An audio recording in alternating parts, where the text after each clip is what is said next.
What's going on, everybody? It's another week of Half Circle Back. I think this is episode 10 at this point.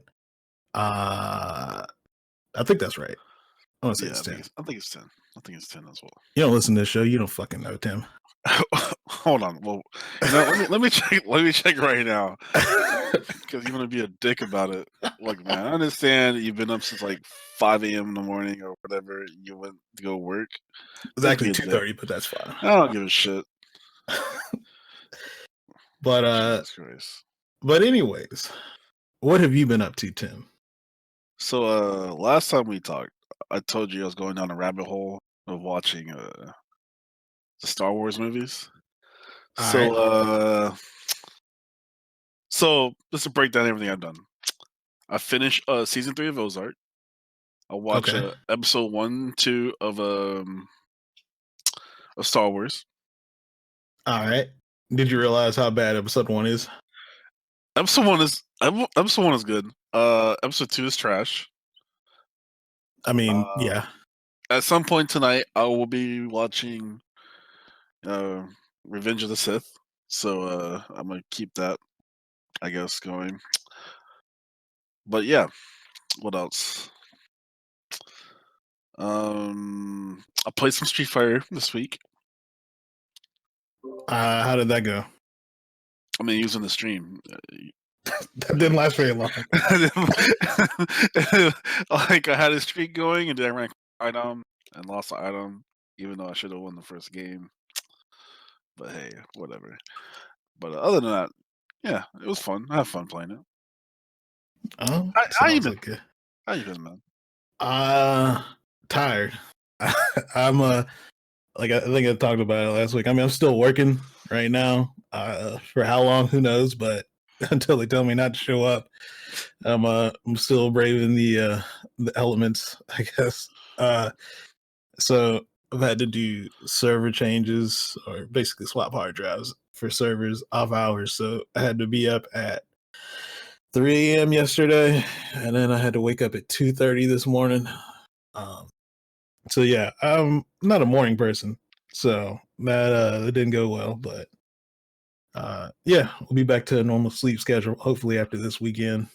Outside of that, I've just kind of been bullshitting. Finally got my new PC set up, so that's what we're on right now. What you cooking with, dog?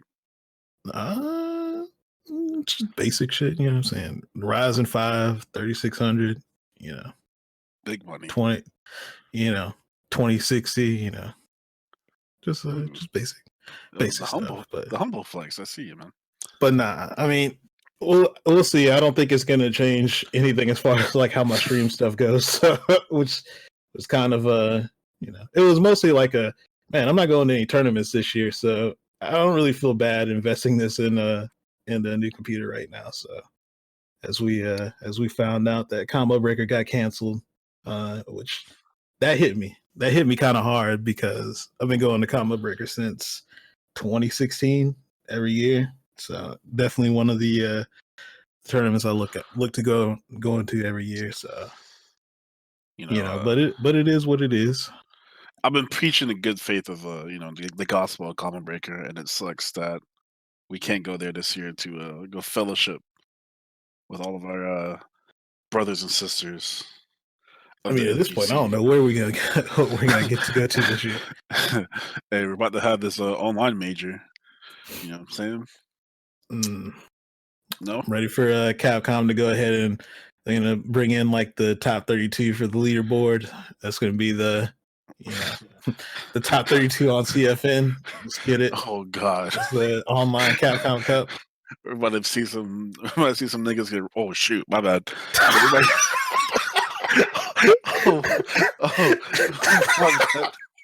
I'm not editing that out. Everybody see some people get rolled up. Man, what a way to start the show this week. Oh boy, my bad. All right, well, I guess that's enough bullshitting right now. So all right. I guess I'm gonna go ahead and kick it to our guest. So we've got Docta Afrikan on the show this week, and you want to go ahead and give a quick introduction for yourself, man? Yeah, sure. I don't really even know what to say. For people who know me, I don't know what you know about me. I'm the scrub that's a stream monster that sometimes does stuff. Played Vega in Street Fighter 5, played Dudley in Street Fighter 4, then went to now I play Bison in Street Fighter 5. I just kind of rob people whenever I'm losing, so it's no big deal. Didn't you play Dan in Street Fighter 4 too? I did play Dan. Dan was my first official main. I started with Ryu. Ryu is my very, very first character, but then when I learned the game to a deeper level, or I guess deeper than mashing buttons, to be real, then I started playing Dan. I thought Dan was pretty good. I actually was number one Dan for a while. That's crazy. And yeah, I mean, but I was still a scrub. Don't get me wrong. I was a super scrub. So, but yeah, I definitely played Dan for a while. But yeah, I mean, for you guys may know me with EX Dojo. I've made some videos on how to do certain things in fighting games, mindset stuff. But yeah, I mean, there's not really much to say. I don't think I'm just Docta Afrikan. That's it. Just a dude pressing buttons. Really? Yeah. You beat Punk one time. And yeah. I beat. I've beaten some people. I've beaten some people. You're not just some scrub. You're not just some guy. Well, I'm not saying that in the sense that I'm just this trash guy, but I'm not. I'm not Daigo, but I can scrap with Daigo. Hey, there you go. That's what I like to hear. That's what I like to hear, man. That's a way to say it. So what actually got you into the FGC? I guess this is where you can kind of go into, I guess, your origin story, and what got you into the scene. Yeah. So I've been playing fighting games for as long as I can remember, and I've been playing games in general for as long as I can remember. Let me see.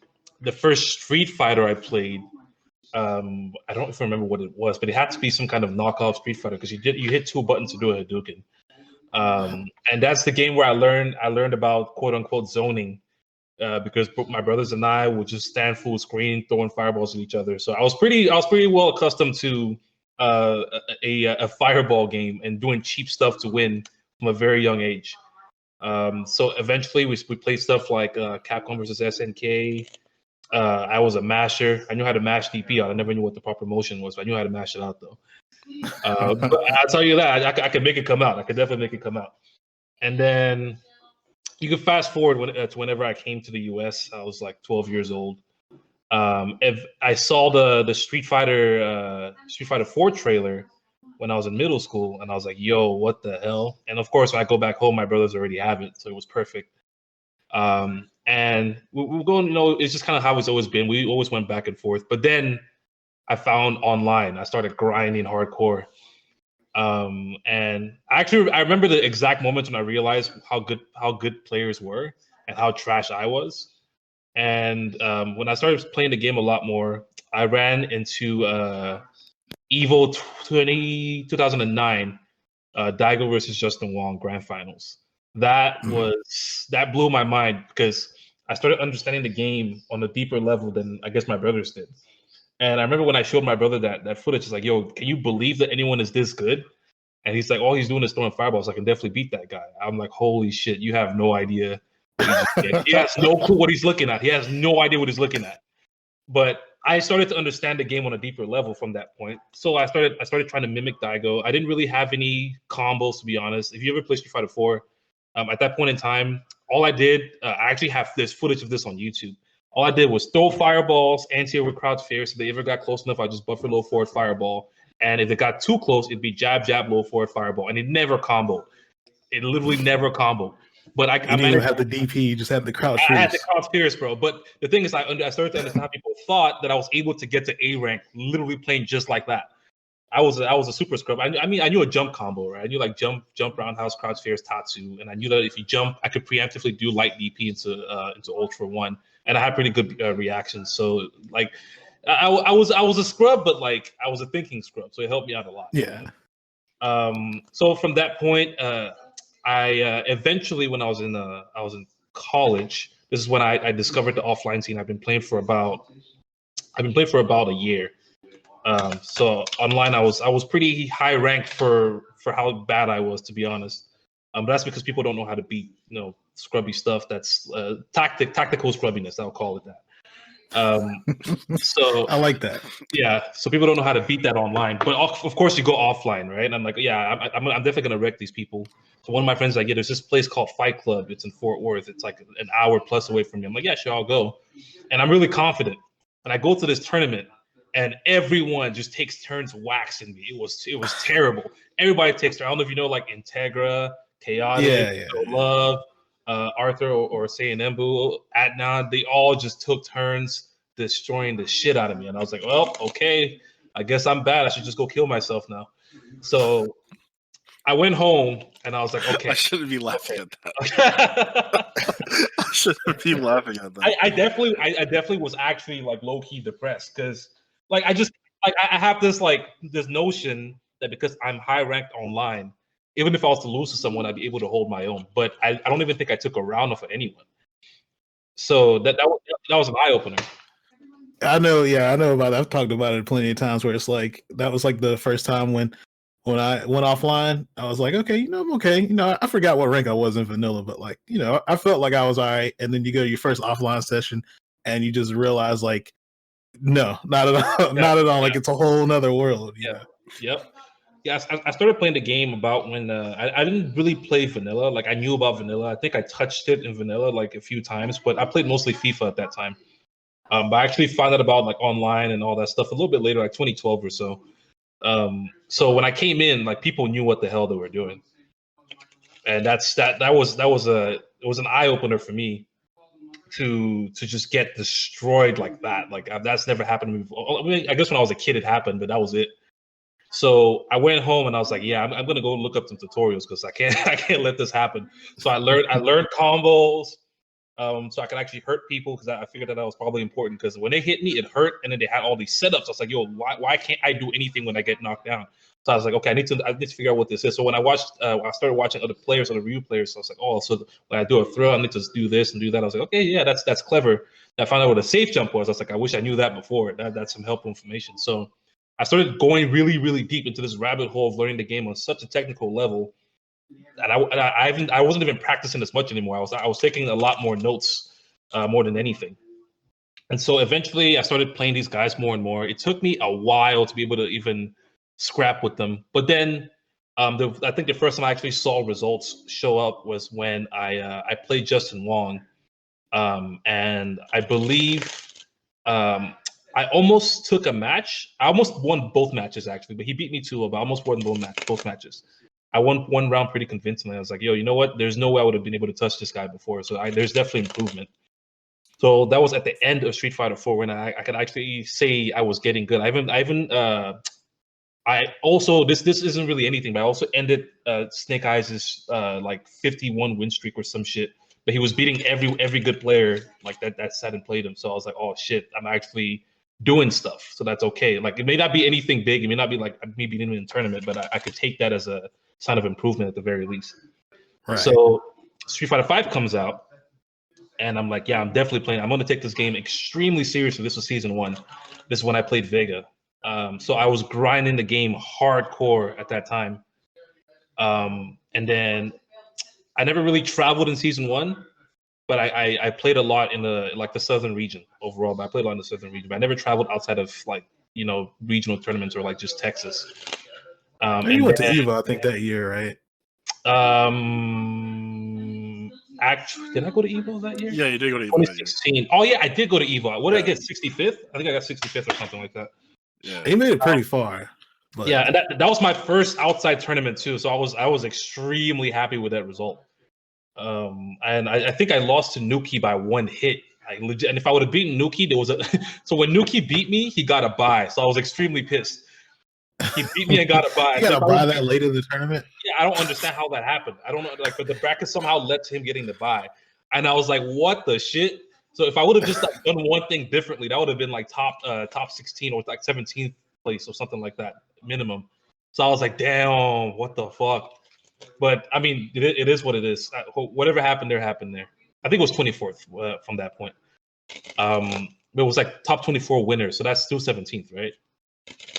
I think so. Something like that. I don't know. But either way, So I played Nuki. I lost, and I lost to Yamaguchi, who was playing Ken. He played Ken in a way that I've never seen before, so it kind of threw me I off. haven't a heard lot. that name in a long time. Well, I never heard that name before, but I remember it now. If I see him again, I know, I'll get him back. But yeah, so that happened, and that was, I think, at the time, my biggest accomplishment at that point, because I mean, it was a world-class level tournament. This is the first time I ever saw people, that weren't like local for me. So it was pretty exciting. I played a bunch of money matches with international players. I left with more money than I spent, because I beat a lot of people in money matches in that tournament. So it was cool. And then the next year, that was the only tournament I actually went to. You're right, it was Evo. And then the next year was 2017. I went to KIT, and I got seventh. Oh no, I got fifth. So I was pretty happy about the result as well, because that's when Vega got nerfed, and I was questioning the character quite a bit at that point. Which I actually wish I didn't get fifth at that tournament, to be honest. Because if I didn't, then I might have actually just dropped him sooner. But I got respect that. that. It was like, damn, okay, maybe I can make it work. Of course, it's like, luck of the bracket, all the stars aligned, and whatever. That was season 2 Vega, right? It was season 2 Vega, yeah. Okay. But even then, I think if I go back now with the knowledge and the skills I have now, I actually think I could have won that tournament with that Vega. People weren't as good as they are right now, that's for sure. So so I had that placement, and then from that year, I traveled a little bit more. I think I average around top 16. So, but I think after season 2, I just stopped practicing as much as I used to. I literally just kind of didn't play the game as often anymore. And I don't know what it was. I think when Vega got nerfed, I lost a lot of my drive, because like it was like borderline depression because of all the time I put in. Like I hardcore studied that character, and then it was just like taken away just because, I don't know, no explanation, just taken away from you like that. So I think after that I switched to Nakali. I was trying out Nakali because I got tired of losing to Nakali. And my first 2 events I got, I think I got 13th, and then I got 9th. I forget what events. I'm starting to lose track. And then after that, I think it was like 2017 when GGEA was a thing. Yeah. Then I think I was still just averaging top 16 to 9th, but I never really got a top 8 except for maybe like Summer Jam. Was it Summer Jam? I don't know. But yeah, All starts blending together. Yeah, it's, I don't know, it's something. But the records were kind of in that area, always in that area. It was like from 7th ish to 17th ish, something like that. So it was cool. Then last year was when I actually decided, okay, I'm now, like, Hitbox picked me up, and they expected me to perform. So I actually took the time to practice the things that I needed to practice. And I knew I had to play a character that it would be easy to play on Hitbox, because I'm still learning the controller, but also a character that's really, really good. I can't be playing characters just because I like how the character is that much. But actually, when I started playing Bison, I was like, yo, I actually really like how this character plays. He's extremely slow. His footsies are extremely good. And he gets rewarded in every single way that Vega could never get rewarded. It felt like I was playing a slow walk speed Vega with all the rewards, with way better rewards. And I couldn't even feel the walk speed. It's really strange with Bison. It doesn't feel like he's slow. I can't explain it to you. I was about to say, because that would be like the hardest thing I would assume is like getting used to, like, Vega has really good mobility as far as like walk speed, but like Bison, it's a whole nother thing, right? You can't really move. I guess you use specials and more for movement for him, I guess, right? And fireball. Yeah. Well, the thing is, I think for me, I think the thing that I never realized before I switched is that I don't care so much about speed. I care more about control. So with Vegas walk speed, I felt like I had control because I could always be where I wanted to be as fast as I wanted to be. But with Bison, I can always put my opponent where I wanted them to be. And I find that to be more powerful because now they're making decisions to maneuver me. I'm not maneuvering them. Gotcha. So I can force just by having Psycho X, right? You step in there, you're in range. I don't know if you guys watch Naruto, but it's like Neji. It feels that way. It's like I have this whole spot that is red, it's a red zone for you. It's a hot spot. If you step in here, now you're mine. You're playing my game from that point. So people are spending their whole lives staying outside of Psychoax at a range where if they jump, then I can always do air to air, jump strong. It felt like I was playing Vega, but like a super buff, extremely powerful version of Vega. It's like a different version of him almost. Interesting. So I started playing Bison. Bison gave me really good results, like almost off the bat. Actually, you and I played Magnegro on my first tournament with Bison. Yeah. I've been playing him for about like 2 months at that point, and I mean, you saw how what the results were looking like already. Yep. You're definitely looking crisp with him, and he only got better from that point. Yeah. So I mean, people have gotten better at fighting Bison. I don't think people were fighting Bison as well at that point in time. I still don't think people fight him extremely well as much as they should. But even then, I was extremely happy because I knew that my Bison was better already than most Bison players that were out there. I could already tell it was pretty obvious because the more I learned about Bison, I was like, yo, these guys don't really know what they're doing with this character. They're just kind of swinging, and they don't understand the intricacies and the power that they're actually holding. They abuse the wrong things. They abuse things like plus frames. They just abuse plus frames. Abusing plus frames is good, but that's all you get is plus frames, and you're taking chances left and right. So I really like the aspect of the character as to how you learn about people and how you can really destroy them once you you pinpoint any attribute of their gameplay. And the results showed that year. So I didn't travel as much, but every time I traveled, I did something. With the exception of one tournament, and even Evo, I actually really do believe if I knew how to fight Zeku, I think I could have maybe, because at Evo I was playing. I practiced extremely hard for that tournament. I think I was playing almost the most optimal I've ever played, and I think if I knew how to fight Zeku, I might have made top 8. Who was it that you lost to? Yang Mian. Okay. I think it's my fault that he got top 8. I think it's my fault because like the way he won off of things that, because ever since I've been playing Zeku, it's like, yo, this dude really robbed me, because he used my lack of knowledge. Like, in the moment he found out, oh, he doesn't know this, he abused it. So I was trying to run away and escape things that there was no reason to escape. For example, stand roundhouse. I would block stand roundhouse standing, and then just like try to delay jump back or backdash or something and get hit by another. Yeah. It's like, what? Imagine now I have V Trigger 2 on deck and I block stand roundhouse. Me now, he's dead. So it was just stuff like that kind of threw me for a loop. But outside of that, I think every event that I went to, I didn't really go to that many, but the ones that I went to, I think I did really well. Of course, I also won Red Bull Houston, which I don't think I could have done with any of my other characters. Not even Vega back then, huh? I guess it was season 4, right? Definitely not. My Vega could not be Toy. My Vega could lose to any one of those people at any point in time. But the amount of control that I get with Bison, it's hard to explain. But I think my biggest strength is like, it's getting people to give me their weakness, like putting them in situations where they have to give me a response and then gathering the info and then blowing them up for it. But with other characters, it always feels like to learn the info, I have to take a chance, and then to take advantage of that info, to attack the weak spots or avoid their strengths, I also have to take risks, and I don't like that. I don't like that at all about the characters that I play. Maybe it's the whole game, but maybe Bison's the only character that can gather info without taking chances.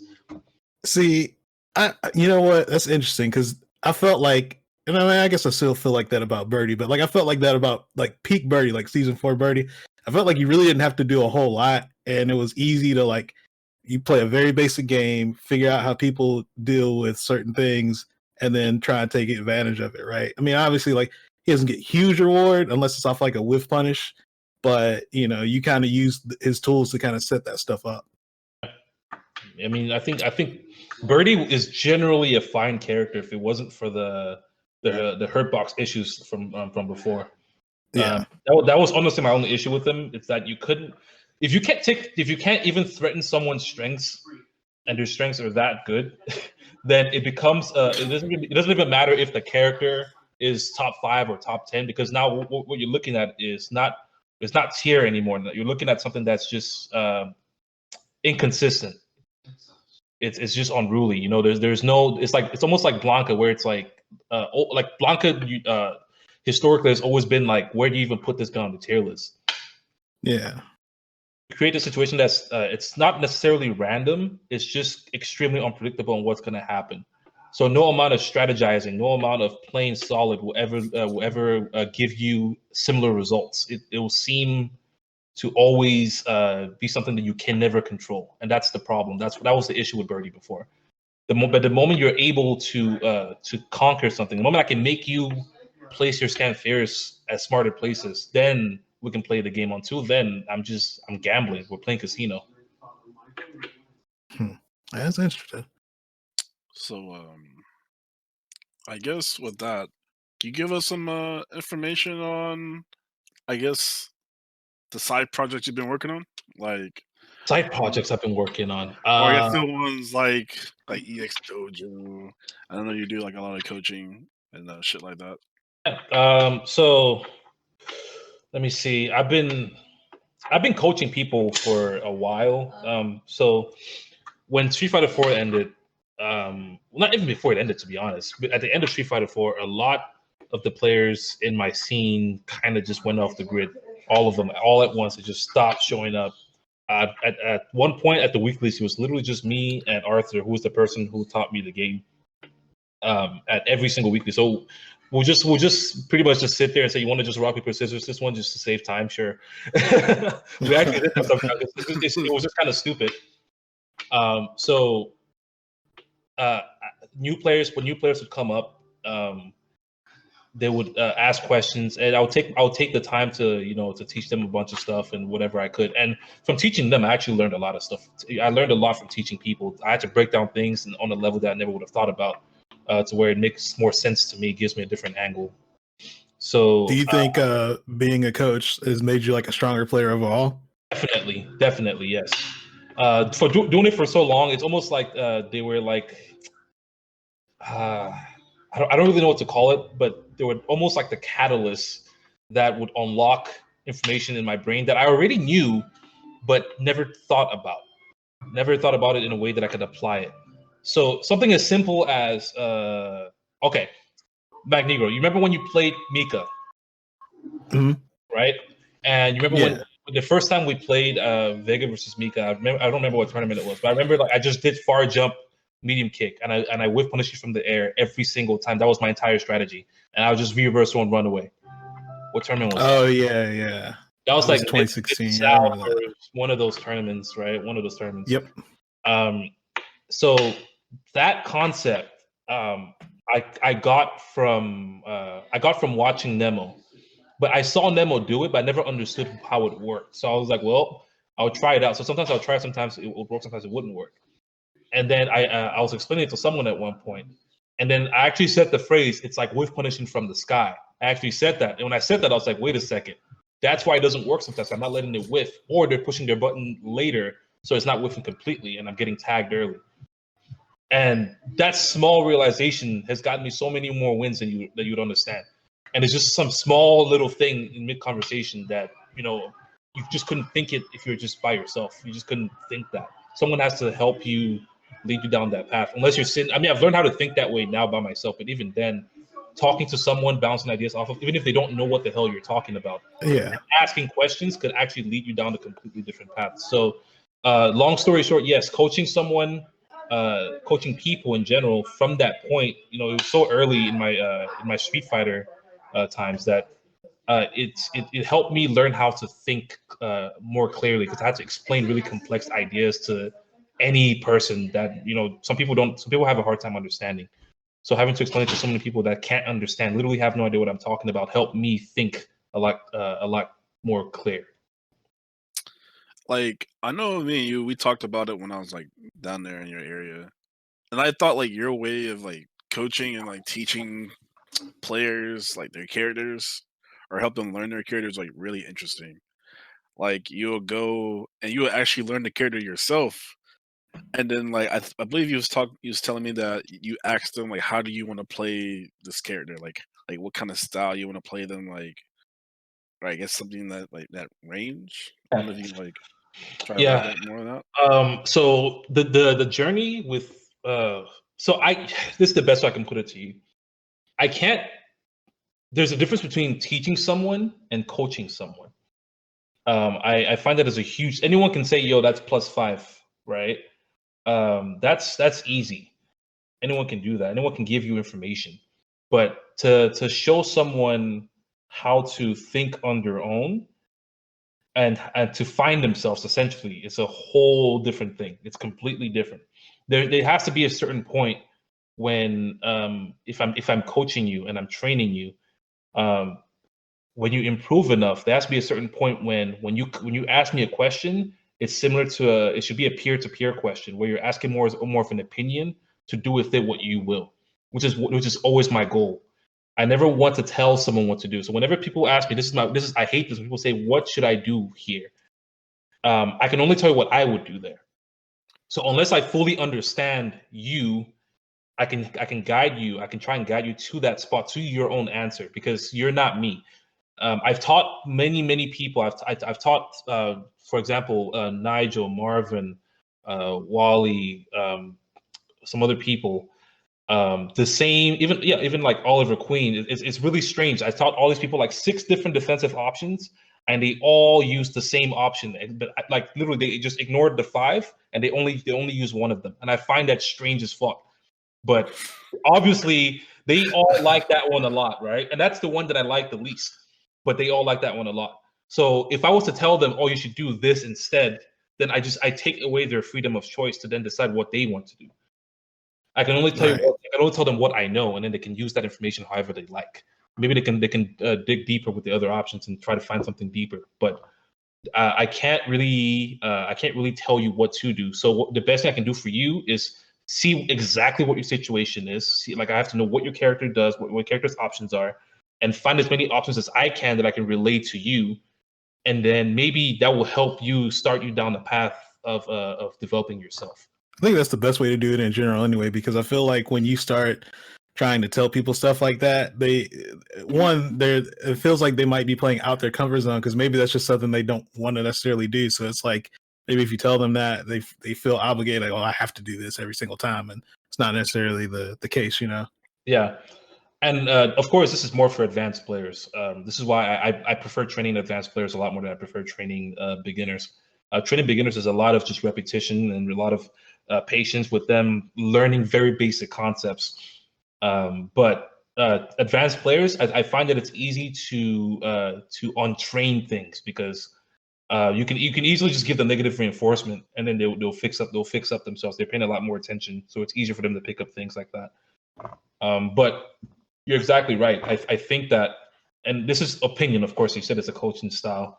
I do think that once someone understands all the rules, that's where you want them to get to where they understand all the rules, and then you can just kind of give them like building blocks, some opinions you have about things, and then just see what that little idea grows into. You know?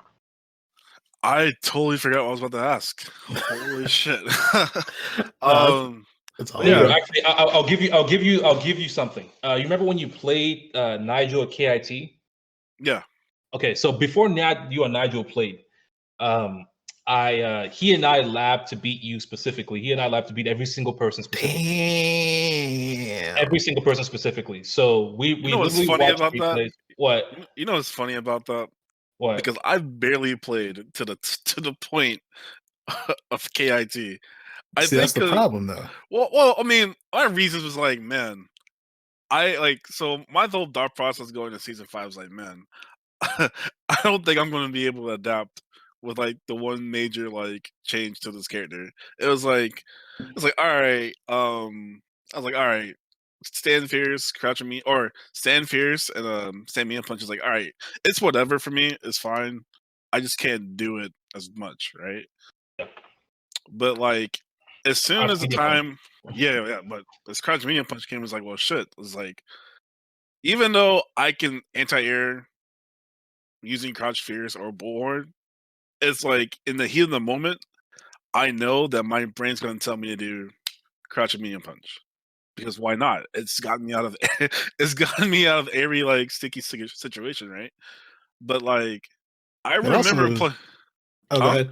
No, I was saying I remember playing Nigel, and I won the first game, and then the second game was like kind of back and forth, and then that third game was just like he just put me in a body bag. It was just like I know I fucked up something, and then like I was just like at that point, it's like, man, fuck it.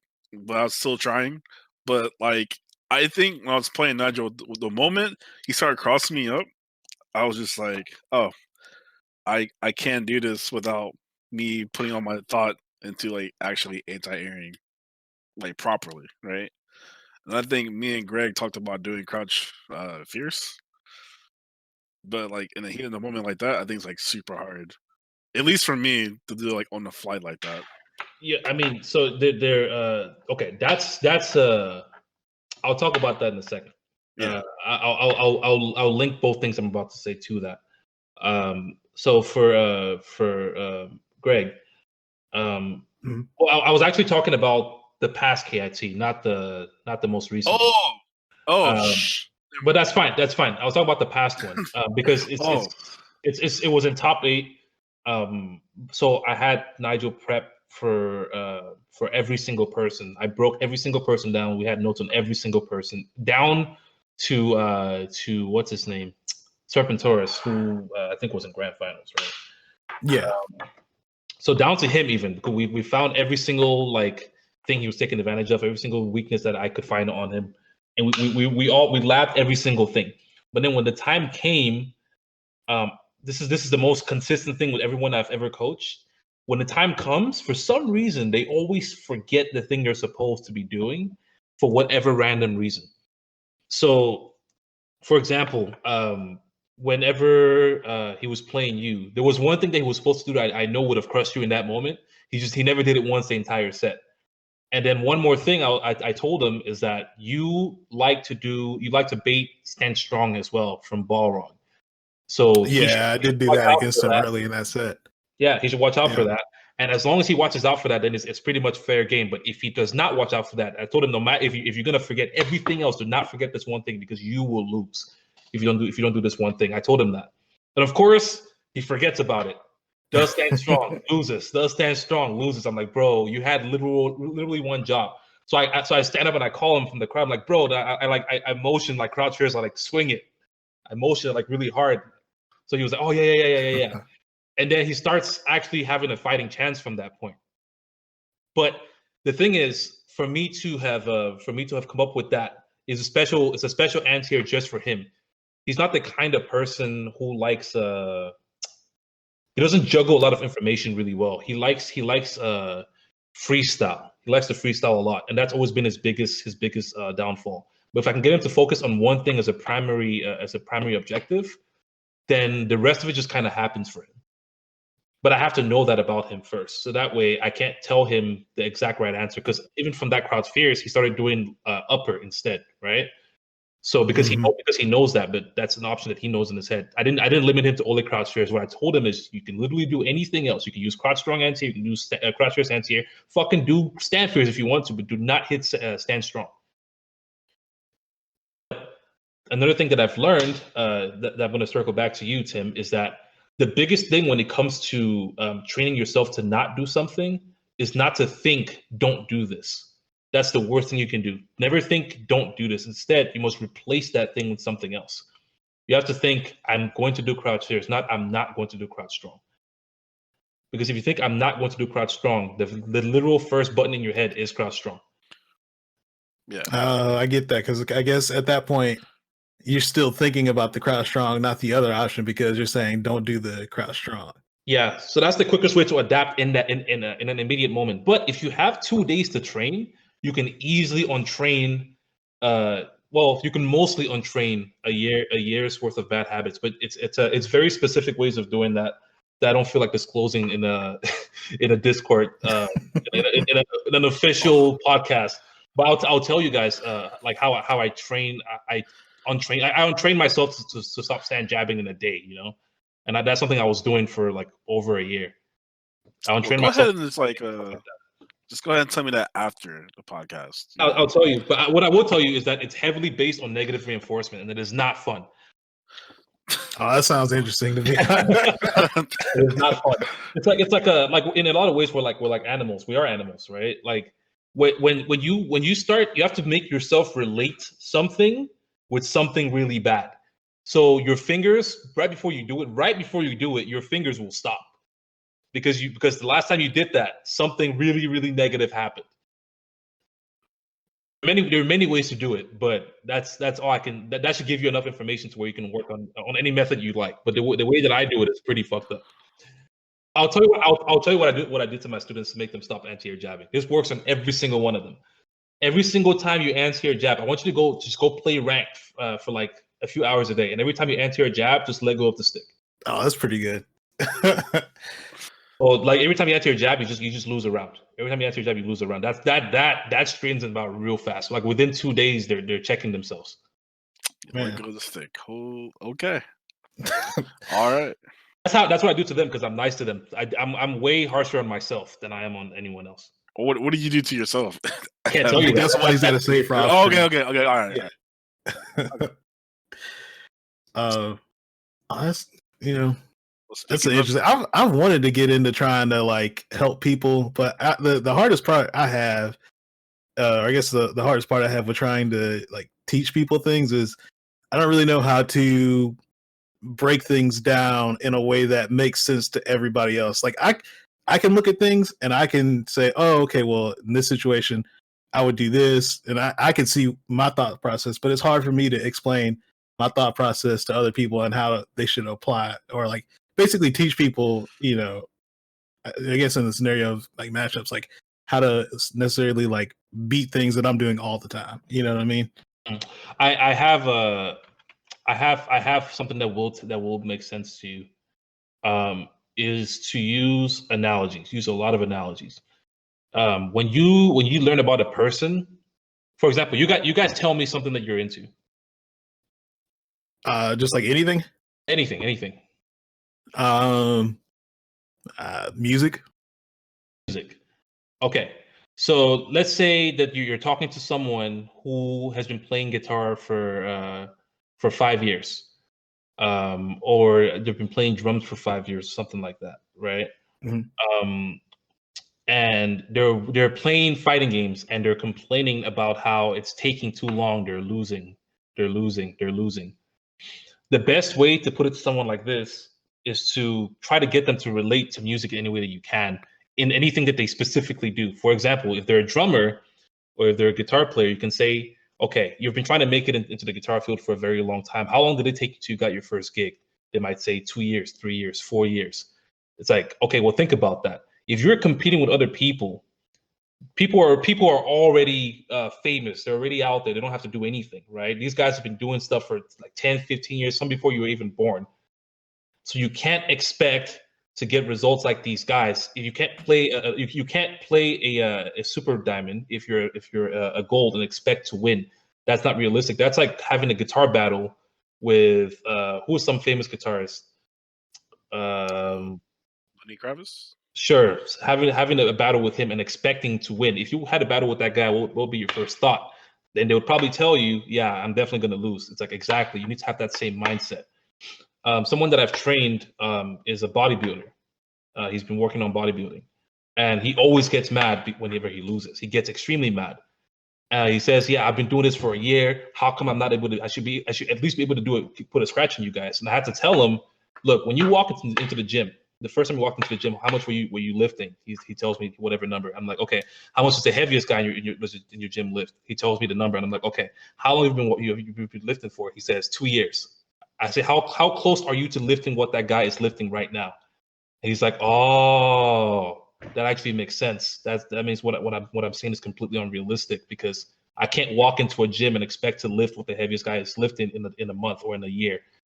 Right. It's all ego. Just the competition will get people into that mindset where they forget that if they weren't competing with someone else, they'll be able to see their progress. But because they are, it seems like they're never improving. But if everything was a competition in life, then you would always feel like shit. Another question I wanted to go into. as far as like the training and kind of how you've been like developing that. So as far as like your personal training, I know you're like a really big lab monster. How much time do you spend like labbing stuff versus actually playing? I wouldn't say I'm a lab monster. I don't spend as much time in the lab as I used to. I used to be a lab monster. There were times when I'd be up to like 5 a.m. Figuring out stuff. But my lab, the best way I can put it to you guys is that the way I lab, it's not the typical way that people lab. People lab just to find cool stuff. I lab to find practical stuff. It's completely different. So the way I look at the game, if you break it down to its simplest level, is that there's offense, there's neutral, then there's defense. There's just three parts. There's nothing else to it. There's no in between. Like they're transitions where things can go from offense to neutral, from offense to defense, or defense to offense, or where neutral to offense. Right? Anything. There's any kind of order that those things can go in, or even just offense to offense. That happens as well. But generally, the situations are just situations. So you whiffing stand fierce is just a situation. Me blocking a sweep is just a situation. My responses to what you're doing is what matters, or my expected responses, or your expected responses to what I'm doing is what matters. So as long as I have an idea on what to be doing in different situations, I realistically don't really have to practice the game against real people unless I need the muscle memory, unless I need the repetition, you know? So I spend time making sure that I'm informed on what options are. And I think it helps a lot playing Bison because of how simple the character is. I know that if I do, for example, I'll run my normal stuff. And the way I look at it is, what can this person do to me? Then I'll record all those options and I'll say, what's the worst case scenario? So worst case scenario is I get hit by a jab if I backdash after this thing. Okay, but they can't convert a jab without a counter hit. So I'm always going to backdash unless they do something differently. Got it. So once I play someone that does something different, there will be nothing else for me to lab. So like Karen's block string, for example, or actually, have you seen the video I posted on the EX Dojo account a while ago? The one that was called Wet. Yeah. Okay, I remember that. Exactly. So when I play people to find situations that are weird that I can find answers to. So when we talk about remember whenever you were doing stand fierce, and then I said after stand fierce you try buffering stand short or stand jab. That's something that I lab. I know it can happen to me. I haven't seen anyone do it to me though, but I was like, okay, if I'm swinging this button, what's the worst that can happen to me? So I test that stuff out and then see the worst thing. I'm like, oh, well, no one's doing it yet, so I don't have to worry about it. But the moment that happens, I know what to do about it. So my labbing is very practical. It's not anything like, it's nothing really like awesome and special. You know, it might turn out that way, but everything I do usually is very practical. It's like very focused training. So when I play a set, I'd rather play it first to 5 and call it there than play. So I'd rather play it first to 5 and lab for 45 minutes than play 5 first to 5s in 1 hour. Because from that first to 5, there's a lot of information that I can use to find actual practical answers that will almost guarantee win me the next set. That's why it's very rare for me to lose the same way twice or lose to the same person twice in a row. Yeah, that's an interesting way to try and approach training. I guess that's kind of how I use like ranked matches. I kind of use that to find the weird little situations or like situations that come up like very common. So I can say, oh, okay, well, this player does this over and over. And I'm like, all right, well, let me go figure out what's the answer I have. So if they press this button twice, they do this block string, what beats that? And then if they don't do this, what's their option to punish me trying to stop that? You know, I'll try and look for little things like that. So, you know, like you're saying, you want to be informed. So it's like, you kind of know, well, all right, well, this is what I can do versus that. This is their counter. So you can make better decisions during a match. In a lot of ways, my play style is very set play. It's very set play. And not set play, like when people think set play, they think offensive set play, right? My neutral is extremely set play. My defense is extremely set play until you force me out of being set play. So I'm just like a robot running an algorithm. That's all I'm doing. And on like whatever you do will then influence my next answer. And you might be able to force me to start taking chances, right? And just plain probability. But overall, for the most part, I just have a primary answer. I just run my primary answers until something happens. No, I mean that's a smart way of doing it because it's like you're using less brain power unless you need to use it, right? So it's like exactly. it makes beating people. You don't want to overthink something that you don't necessarily need to, you know. But I do guide my I still do. So it's I run that, but I do it under the scope of risk reward. So it's not just like it's the same answer no matter what. Sometimes I will change it. It does vary on where I am on the screen, how much health I have, how much health they have, what's the worst thing that can happen to me. But a lot of the times, I was talking about like Karen's block string or Nakali's block string. They're kind of the same thing anyway. When you block the medium, the crouch and medium punch from Karen, if she does stand like a crouch medium punch, from that medium punch, the options are pretty. She's locked herself into a situation that I'm extremely familiar with. I know every single thing that could happen from that point. So I know that if I backdash, she can't tag me. If she tags me, if she happens to tag me, she confirms that I'm in the air, then I'll just land and punish her. If she does the stand strong immediately, I'll probably just get out completely. If she tries to stagger, I won't be there. If she tries to walk up and throw, I won't be there. If she tries to chase me, that's cool. But then from that point, I'll just start doing delayed jump back. So then there's just nothing she can do about that. So it's and then if she's doing nothing but trying to chase me, then I can always just push a delayed jab or an immediate stand. Yeah, exactly. So now for them trying to chase me, I can punish them for trying to leave gaps in their offense. But even though it looks like I'm thinking and I'm gathering info, my information gathering is extremely already set in stone. But it does still depend, and it will vary based on where what the risk actually is. You know, sometimes if I'm playing Karen and I have a 90% life lead, I'm not even going to try and escape. I'll just hold down. Yeah, Throw me. I know I can. Just makes sense. It's not worth it. Just throw me so I can go full screen and guarantee my win. Yeah, You're right though. Yeah, that's pretty much how I play. One more thing, I do think that not enough people utilize the option in training mode to record multiple things. I think that that's probably the most useful thing in training mode, like by far, is to take multiple things that can happen, record like 5 different things. You know exactly what the opponent's primary options are, either the defensive options, neutral options, whatever, and record all those things and find answers for each one. Write them down. I don't care if you have to do like a pie graph or whatever. Find the common denominators. Like there has to be one thing, hopefully, that works for either the most dangerous things or it works for everything. If you can find one answer that beats every single logical thing that your opponent can do, like I said, backdashing on Karen's crouch strong, for example, it will beat every single logical thing that she can do, with the exception of just doing Rasenha or dashing up after the crouch strong because she's chasing you. So I know I already have an answer that beats every single thing because I actually went and I recorded crouch strong, stand strong, crouch strong, low forward, crouch strong, stagger, crouch strong, walk up, throw, crouch strong, dash up, crouch strong. I recorded every single one of those things. I even know how hard it is for her to confirm if she does dash up and chase me. So with that information, now when I'm fighting a Karen player, I only have to look for one thing and one thing only, which makes it a lot easier for me to beat. To not even worry. I'm not even worried at all when I get knocked down. So I think that that's one of the most underused things in this game, not just for defense, not just for offense, also neutral. There are a lot of things in neutral that are pretty consistent. They happen over and over. I see people get tagged with whiff punish traps like 24/7.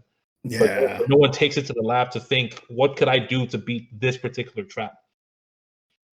Yeah, that's something that I think people don't do. I mean, I always felt like that. Like a lot of people don't use training mode to like figure out situations. Most people use it for, you know, setups, like whiff punishing, but like you don't really think about the things that come up over and over. And you know, you play this game enough, you see things on a normal basis. So it's like, you know, it's not hard to, or even you don't even have to play the game because a lot of stuff that I've found out and I've learned just from watching, like I'll watch a lot of replays and you know, I'll just see, okay, what does this person do against this character in a specific situation, or like, you know, I'll look for situations that they try and put the other character in and like what the other person does to get out of it or how they respond to it, and then I'll try and say, oh, okay, well, let me go to training mode. Let me see if they're in that knockdown, like what can they do? Can they backdash? You know, what options do you have in those situations? You know. And what was I gonna say? I just opened Twitter and I had the biggest brain fart. Twitter does that to you. I feel you. I was gonna say something about. It's actually pretty important too. Oh yeah. So most of the time, these situations pop up. There's a pause. There's some kind of a pause usually. That's when these traps happen or these little pocket situations. There's some kind of a pause. That's when someone's trying to do something to you. Whenever things are usually very rhythmic. When someone gets knocked down, for example, when you get forward thrown by a Karen player, the responses from the Karen players are usually very the same. We get back thrown by Bison player, that what they do after that is usually very the same. When you get hit by a critical art, the options that they have after that are usually very the same. These are things that you should always know. So a Barg player forward throws me, they're gonna do dash low. It's like every single Barg does that. You should know that. You should know what they do after it. Because that's the most obvious place. It's a throw. It's a literal whole pause. It's a super pause. So that means that because you're that far away, this is when people are going to find ways to get back in on you. So what is the most consistent thing that they do? And then you just record those 5 things or 3 things, or record 5 things and just add 2 more that you think might happen, and then just see if you have any answers that beats all of them, and you can make your decisions from that point. Yeah, pauses. That was kind of that was the note I wanted to add in there. Like Birdie critic guards, what do they all do? Dashboard roundhouse, dashboard command throw. Yeah. It's a classic. The classics, basically. What are the classics? All right, Tim, did you have anything else? Because I wanted to shift gears into something else. If you didn't have anything else on that. No, I think that's it on that. Okay. So one thing I'm curious about. So I remember you put this on Twitter. So you started learning Magic, and I was just going to ask. what brought that on? Well, let me see. I don't really even remember how it happened. Let me see. Did I just was I watching something? Basically, I just ran into it. I ran into it for wherever it happened. Oh, actually, you know what? I ran into Magic on this show. It's just a show. I don't remember what it's called. I saw this other show called Fool Me, and I watched this guy. His name is Shin Lim. He's supposed to be like the best card magician in the world right now. And the things he did, I could not make sense of. Like legitimately, they just seemed completely impossible. And when my brain sees something that it can't explain, I kind of want to know. But the issue is that to know what this guy is doing, there's some really technical stuff. So I can't really understand it unless I understand the rules of the game, right? Like I think it's kind of like any other craft that's about deception, even like fighting or stuff like that. Like you can't really understand the details unless you're in that person's head and able to see what they see. So I just started digging. I watched some more of his stuff, and I was like, yeah, I gotta know what this guy is doing. So I just went and bought a few decks of cards from a dollar store, or from Walmart. I just started like watching YouTube videos and learning stuff, and then low key, eventually, it just started to be really really fun. I just started enjoying it. It's like the technical aspect of just at least card magic for me. The technical aspect is really fun because it's like from a very young age, I've always liked to do just straight up. I've always liked to do cool shit. Yeah. But cool shit that not just like cool shit. If it's just cool shit just to be cool shit, I don't really care. But I like cool shit that's. I'm also a practical person, so it has to be practical in some sense. So I've done a bunch of stuff in my life. I've done skateboarding. I've done martial arts, tricking, martial arts, acrobatics. All this stuff. I've played soccer. What sport have I not played? What have I not done? I've done everything. So when I ran into Magic, I knew only one trick, but when I started learning it, honestly, it was just so much fun. And then I think the best part is whenever you do a trick on someone, and everything works out properly, I've actually made people run away from me, like legitimately run off. Yo, and that was recent. That was recent because I've gotten so much better. And like every day, I get so much better because I practice almost. I'm holding a deck of cards right now. I'm not even trolling you. I practice nonstop. You know, it's funny. Like when I came over to your place, And like after you get done playing sets, dude, I want to punch in your mouth so bad, cause like you was telling me how the trick was being done, and then you actually did the trick, and then the thing you told me is like, hey, you're gonna look away from my hand, and I'm thinking to myself like, no, I'm not. I'm not gonna look away from your hand. It's like I know that you want me to do this, so I'm not gonna do it. And then as soon as like you're doing the trick, I look away, and then for some reason I couldn't find my card. I think that was the trick. Like I was trying to find like a certain card. Uh-huh. I can't remember. But holy shit, I was so pissed. Essentially, I had Greg. Yeah. I would tell you what happened, but it was just an object in my hand, and it ended up in an impossible Oh spot. yeah, that's right. It was a toothpick. The toothpick, yes. Yeah, toothpick. So yeah, I mean that's a trick that I've actually improved that trick quite a bit right now. I think right now you might actually run out the house, but you might actually run out the house because some of my tricks are they've improved enough to where I almost fool myself sometimes. I'm like, wait, what? Oh, okay.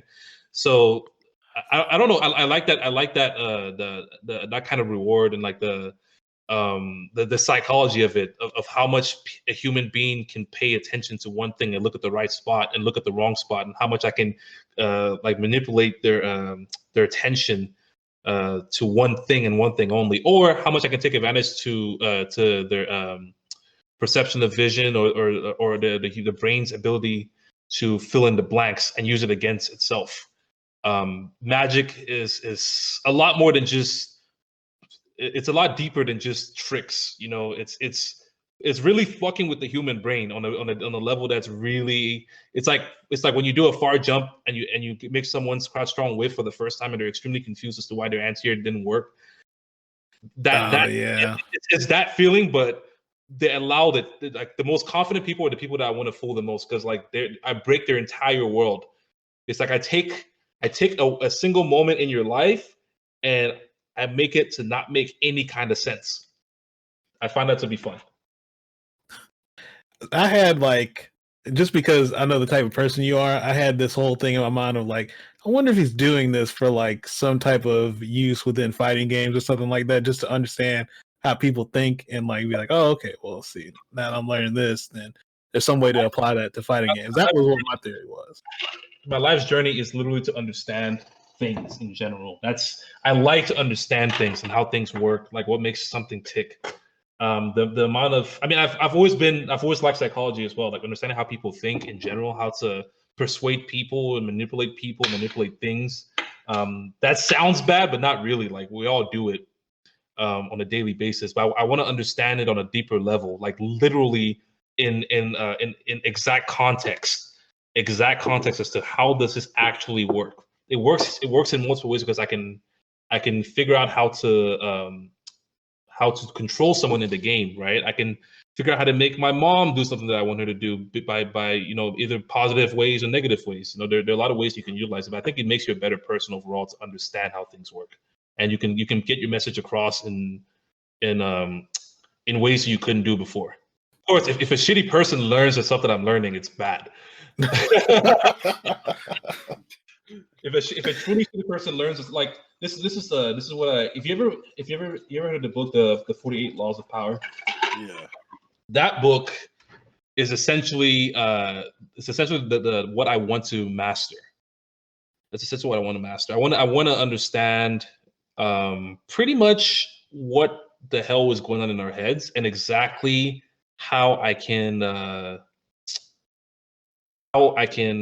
use it to the best of my ability to just make things work.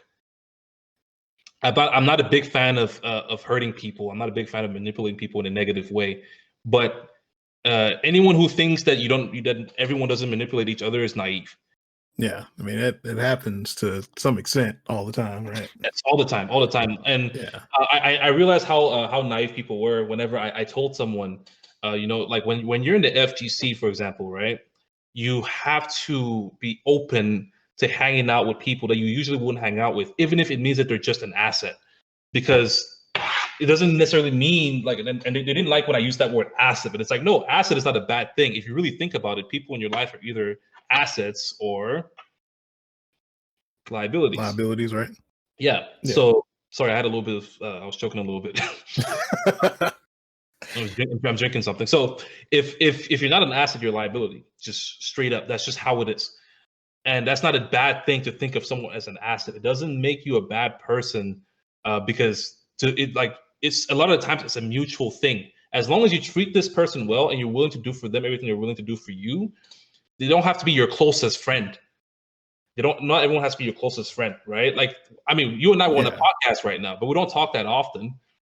Doesn't mean that you only look at me as this guy you hit up when you want something. That's not how it works. Like we still talk to each other, we still hang out. Like I know you would help me, and I would help you. Yeah, so it's not a bad thing to have people in your life that are like that. You don't have to just not talk to people just because they're not my closest friend. So but it's perfectly fine to be cool with everyone, because at the end of the day, that's what life is all about. It's about like helping people and like doing stuff with people.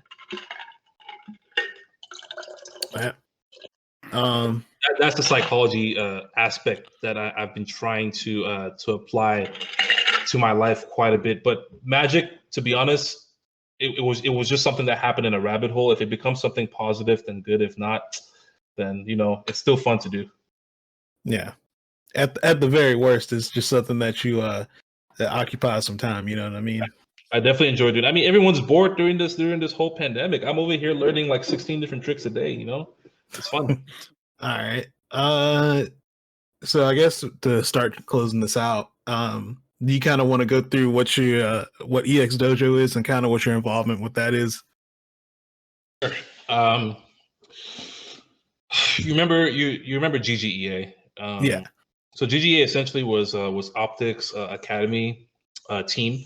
There were multiple games, but I ran. I was the director of the FGC side of it, as well as I was also GM for like their Overwatch team, and I don't even care about that. But essentially, I was director for the FGC stuff, and I was also the coach for Street Fighter. So the whole point of this was to help players improve and give them opportunities that they typically wouldn't have, assuming that they trained under GGEA and then they made it all the way to the top.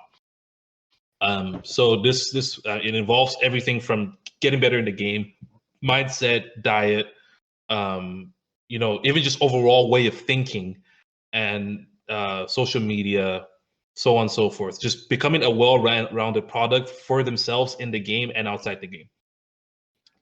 So when GGE eventually closed down, Sethlon and I, Sethlon is a Smash player, we both decided that we would start something new. And just continue the process, because we were doing pretty well at the time. We like, a lot of times improvement takes time, and all of our players were getting better. So I just figured that, well, if we're already having these players they're going to be something. I mean, like look at Marvin right now, right? He may not really travel, but my man's is good. And when he practices, when he trains for someone, he actually always does well. And that's someone that when I met him, like he was like, I don't even know, he just barely started the game. So that I couldn't just let that rock. So we started this whole new thing. We just called it EX Dojo. We thought about the name for months, but we just wanted to continue that, where we train people that need to be trained. Anyone that needs help, anyone that needs advice on a deeper level, because there are a lot of players that are really good at the game, but they don't know how to train people or get them better or give proper advice. So we want to be that structure that can help someone go from beginning all the way to end. At the moment, we haven't been able to push it as far as we want to. There are a lot of things on the back end that could blow up. Probably will eventually, but at the moment, right now, we're just trying to be a positive influence on the community. So essentially, player training and stuff like that, and then helping players with connections to teams, and helping them with whatever they need, contract reviews, their social media, if they need content made, they need a stream layout, if they need even equipment, stuff like that. Wherever we can help the player get to where they need to get to, then that'd be solid. I think we've helped about 5 players get on pretty solid teams so far. So I'm happy with that result, considering how finicky the FGC is overall. Right. That's interesting. I just thought it was just a whole coaching thing, but I didn't know that you guys actually help with, teaching people about, using social media, in the right way, going about, um, how to learn stuff outside of the fighting games, you know what I mean? Like the contract stuff, things like that. Yep. I mean, I have so much experience with that stuff, right?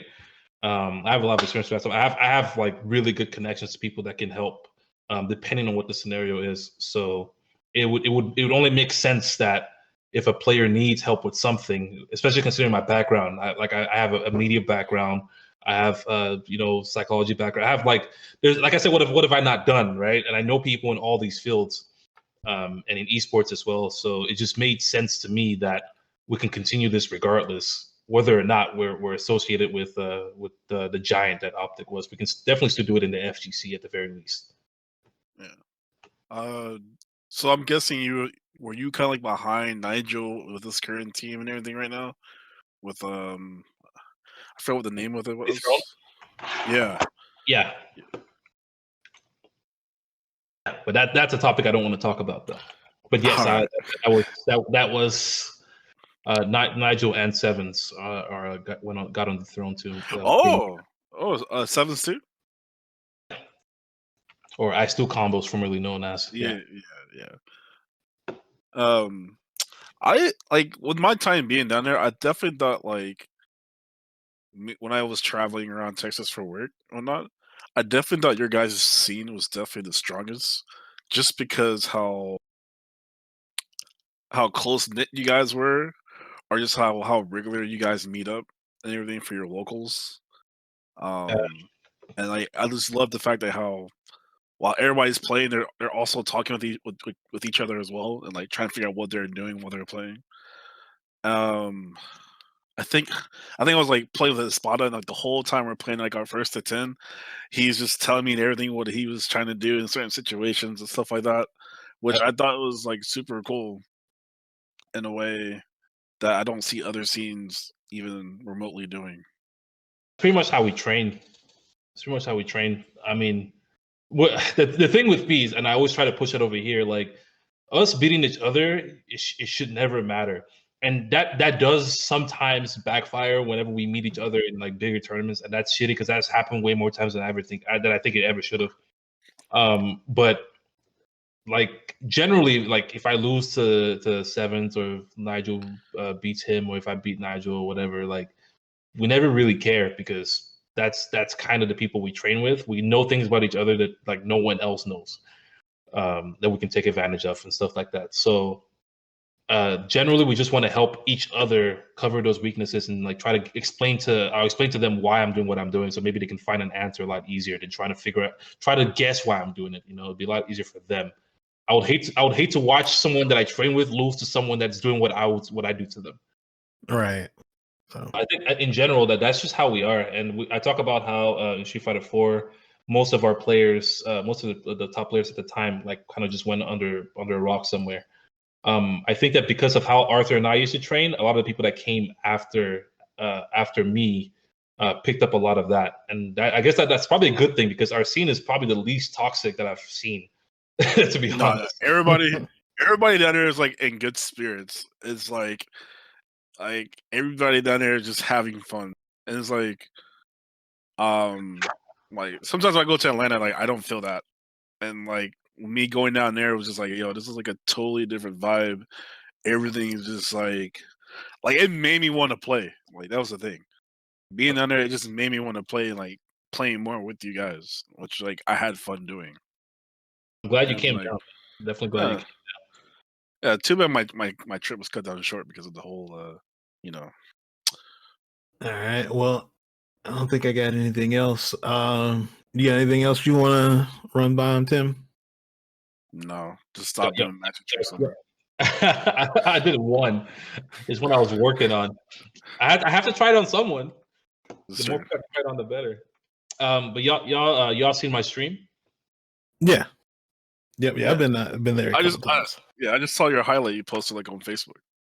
Yeah, that's kind of what I've been working on. To be honest, it's more content.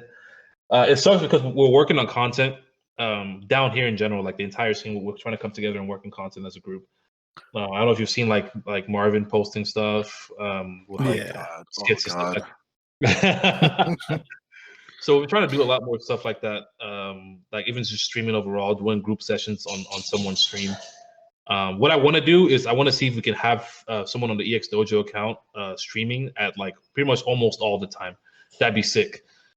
Like I can hop off, then Nigel can hop on, then Marvin can hop on, then maybe Toy can hop on, then Sevens can hop on.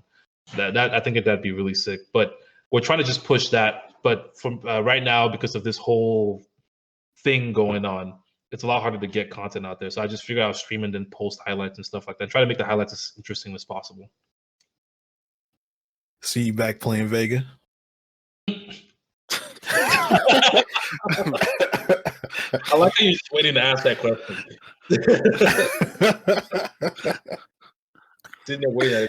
I'm just waiting talking so I can ask this question. I mean, like, I'm definitely not going to main Vega. That's what I was saying. Like, that's definitely not going to happen. But I will say that I hate Geef a lot with Bison. I don't like fighting Geef with Bison. I think it's a lot harder than it should be. I really do.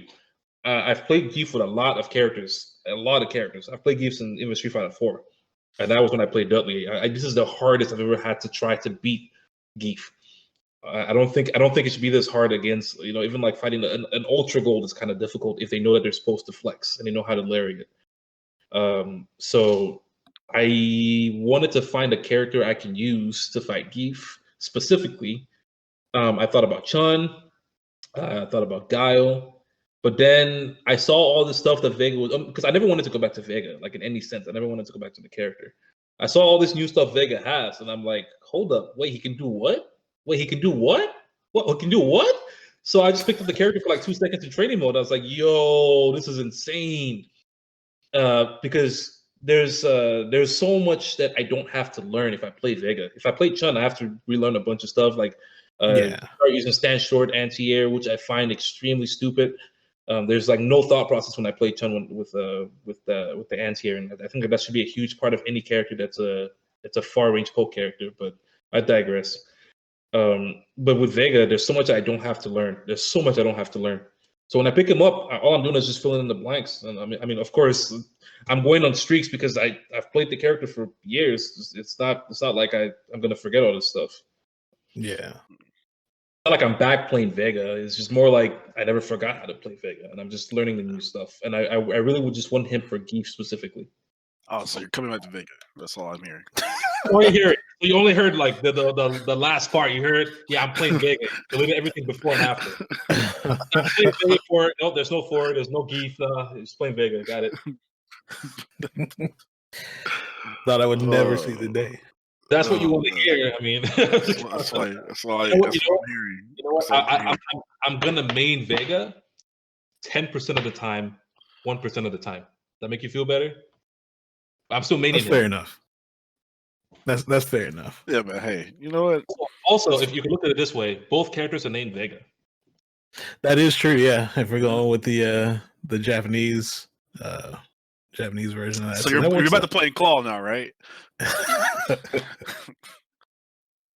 No. Look, man, look. Do you want me to play? Is that what? Why does everyone want me to play Vega? Like this is mad. Actually, weird. no. You go back to playing Dictator. Hey, I want you to win out here. You know what I'm saying? I want you to get your shine on. You know, Vega is only if I go on Bison and a Geef comes on the screen, I will hit circle so fast. Like I'm not playing that matchup. I don't care who I have to play. I'm not playing that matchup. But as long as I have Vega on deck, bro, I'm good. I respect that. You know what I'm saying? Now, Vega got buffed in ways that I couldn't believe. Like his claw attacks now actually hit on the claw. That's been my biggest complaint about the character when it comes to claw on Vega. Like his claw used to go through people. The stand fierce to go through people, but I'm not. I'll take what I can take. So the fact that he can actually poke now, almost like Chun-Li, not as far, but with the same tenacity and the same kind of priority. Even though they're mediums and not heavies, bro, it's extremely good. That walk speed plus the movement plus his ability to convert from any kind of approach that your opponent makes. I I think that this is probably the best the character has ever been. Yeah, I mean, he did get some pretty good buffs this season. Even the V Trigger 1 buff is that's pretty good too. huge. That's huge. They were saying he should get 2 roses. The Vega players are saying he should get 2 roses. I'm not saying I disagree, but I don't necessarily agree. Like, I don't think he needs 2 roses. What I think this character needs, I think he needs a 3-button block string, an actual proper 3-button block string. He kind of has one, and that's the one I use, where he does clawless, stand fierce, and to stand short, crouch jab. That's the only one he has, and I'm actually happy with that. But I do think he needs something like crouching medium kick, crouching light punch, crouching medium punch. I think he needs that. But I mean, maybe that's asking for too much. But either way, I'm fine with it. I think the character right now is he's actually good enough to play by himself, and he can definitely win. I'm not saying he can win consistently, but he's able to win. So that's good enough to be a secondary for me. And Bison's still like top 10. I really thought Bison was top 2 when the season started, but then this always happens. Things start developing, characters start being better than you thought they were.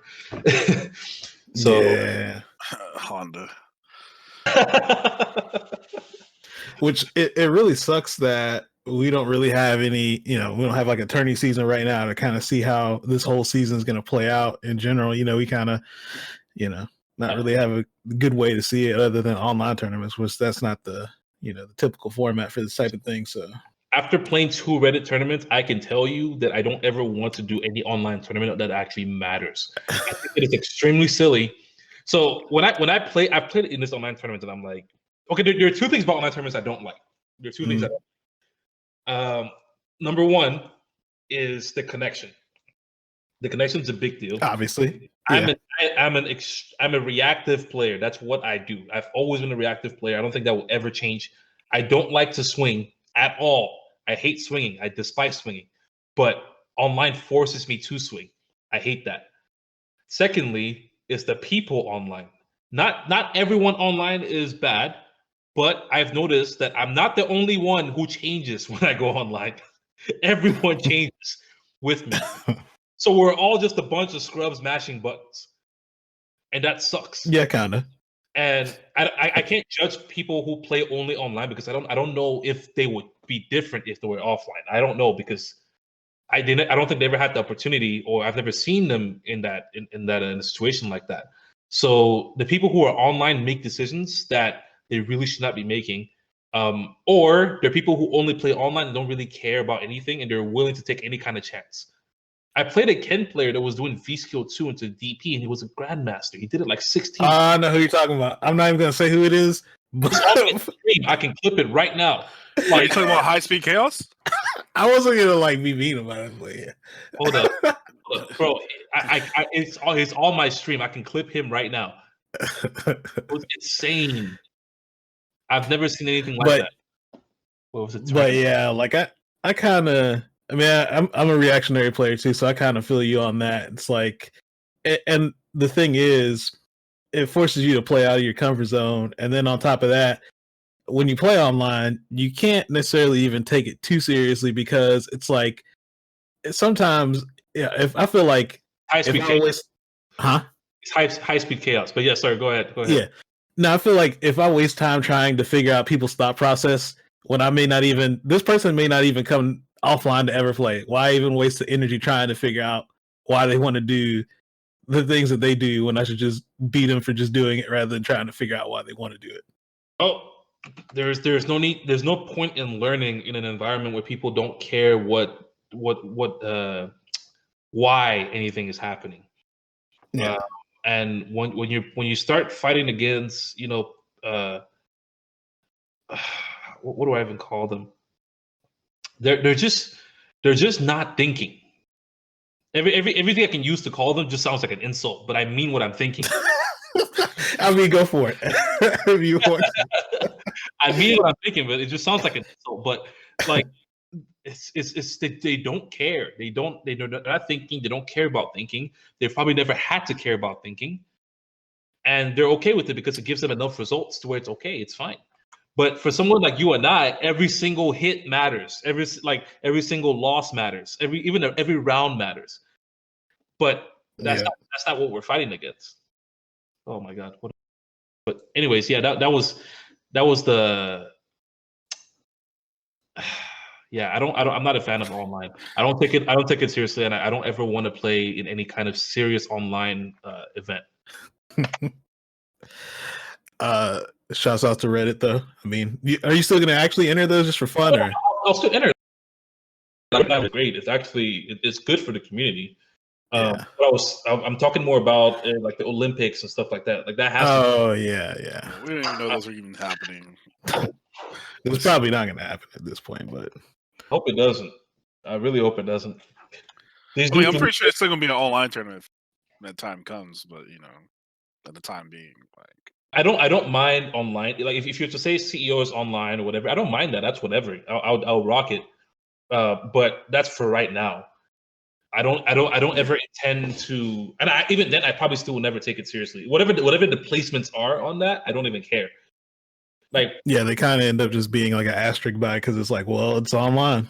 It's I've lost to I think I've lost to pretty much every single Ryu player online. I'm not even joking. I don't lose to Ryu offline. This is not a thing. This is not a thing. I don't lose to Ryu offline, but I cannot. My last stream was like 2 days ago, I think. I saw the highlight where you. I lost to a Ryu. The stream before that, I lost to a Ryu. This is not a joke. Like, if I didn't run into 2 Ryu players, I would have like a 45 win streak right now. I'm not even trolling. But guess what? Ryu, for some reason, online is unbeatable. It's a whole nother breed, man. And it's not even like, oh, he's dashing or he's jumping. It's just like weird shit. Just weird shit. So when we talk about online, it's actually a different world. It's not reality. It's the Matrix, bro. It's something else. That's a good analogy though.